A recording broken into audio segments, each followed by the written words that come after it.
back to my channel. This is Morgane Eats, where I show you affordable plant-based food.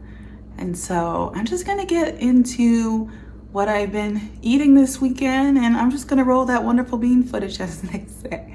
Thanks so much for watching, and if you enjoy this kind of content, be sure you subscribe. Yeah, make sure you subscribe. All right, let's just get into the vid. So I started off my weekend with brunch, or really breakfast, at Snooze. This place has some really good vegan options, like this vegan bliss pancakes. And I veganized the Benedict, which you see here. This is the chili verde Benedict with soy chorizo and tofu on top, and that delicious chili salsa verde rather. And I just had to remind myself to smell the roses sometimes. So I am prepping some chia seed pudding.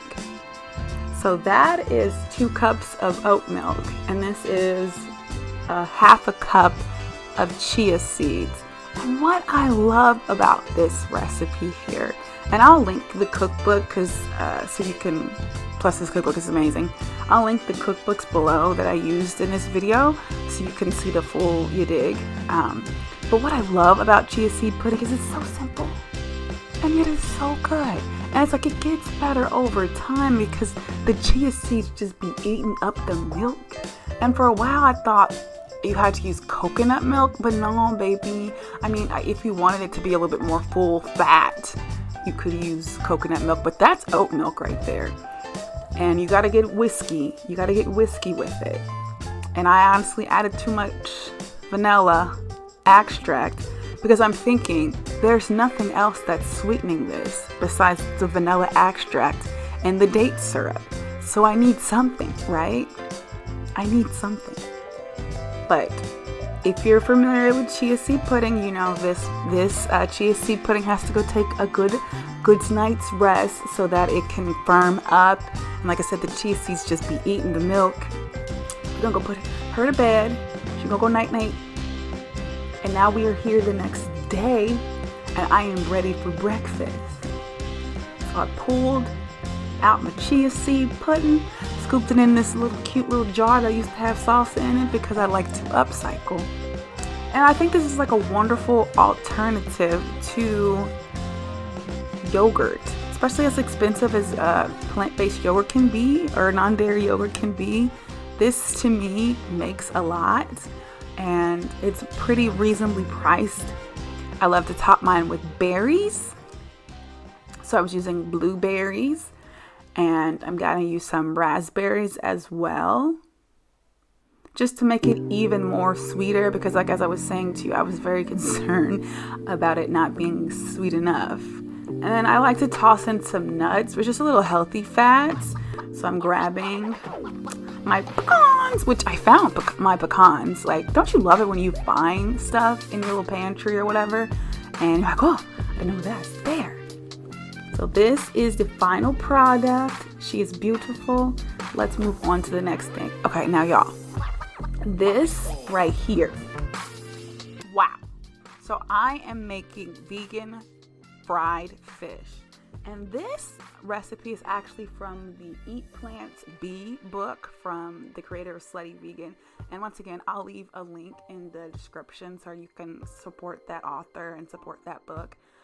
So basically, after I sliced up, and I modified this recipe, after I sliced up the eggplant I used 2 eggplants, and I salted it, and I dried the salt off. I am now marinating this eggplant in like a seaweed Creole marinade, if you will. I don't know.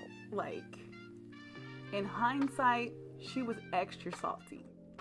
Like the Creole seasoning, the seaweed, she was extra salty. This fish fry had salt in it.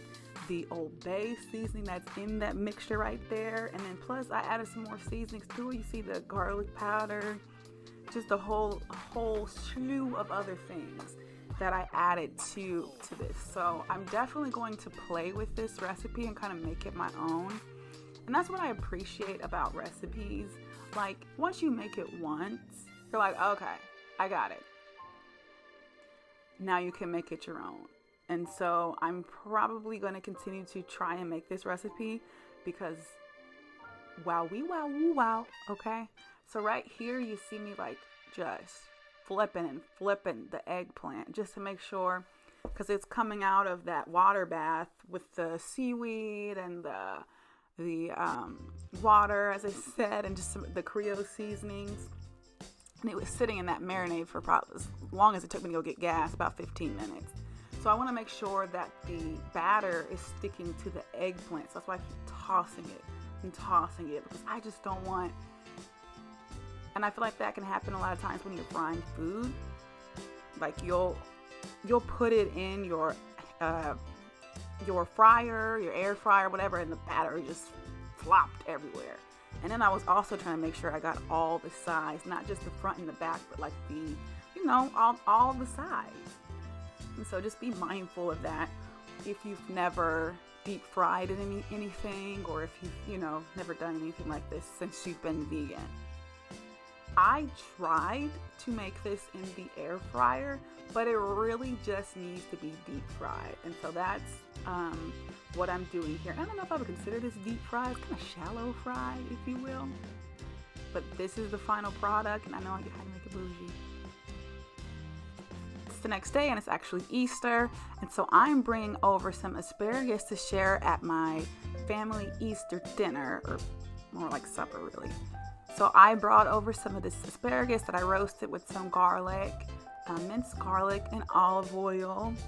And then this is kind of funny because I'll bring my own food, but then I'm like, I want to bring something that I can share with folks. And I try to always make it like a cool veggie. So I thought asparagus would be really fun. And I kind of wanted to do a sort of like a caprese type thing. So I also roasted some tomatoes at the same temperature. 350 for about 25 minutes. And so here I am just adding some balsamic vinegar to just give it that caprese kind of vibe. I thought about getting some plant-based mozzarella, but I got cheap. I'm not even gonna lie. I'm just like, no, that's okay. I mean, it's already kind of fun enough to have to bring over my own food. So I was happy to share my asparagus and happy to cook my own little food to eat as well. And I'm just wrapping this up in some aluminum foil. Don't get on me at the comments. I know, not the best thing, but I'm trying to get rid of it. And here you see on the side some leftover lentil loaf, and that was what I was going to be eating, as well as some of my smashed potatoes, which I have put in this channel quite a few times. So I'll just link a video of how I prepare those in the up screen so you can see how I prepared the smashed potatoes. But like overall, everything was so fabulous this weekend, and I'm so happy if you made it this far. Thank you so much for watching, and I hope you've enjoyed. You can leave a comment what was something you'd want to try, and I will see you guys next time. Thanks so much for watching.